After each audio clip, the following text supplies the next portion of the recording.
सोलापूर शहरात पोलीस आयुक्तांनी काढलेल्या निर्देशांकडे दुर्लक्ष करून डीजेवर मोठमोठ्याने गाणे लावून शांततेचा भंग केल्याप्रकरणी 7 जणांवर गुन्हा दाखल करण्यात आला आहे।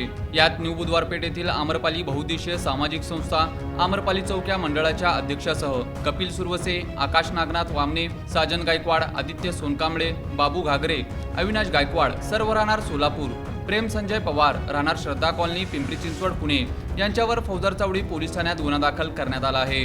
रविवारी मध्यरात्री 12 वाजण्याच्या सुमारास डीजे सिस्टम ट्रेलरवर लावून त्यावर गाणे वाजवले, शिवाय मर्यादेपेक्षा तीव्रतेने आवाज ठेवला। शिवाय पोलीस आयुक्तांनी डीजे सिस्टम वापरण्यास मनाई केलेले असतानाही डीजे वाजवले। या प्रकरणी वरील 7 जणांवर व संबंधित मंडळाच्या पदाधिकाऱ्यांवर गुन्हा दाखल करण्यात आला आहे। या प्रकरणात फौजदार चावडी पोलिसांनी पिंपरीमधील एका डीजे चालकाची सिस्टीम जप्त केली आहे, सोबतच एक गाडीही जप्त करण्यात आली आहे।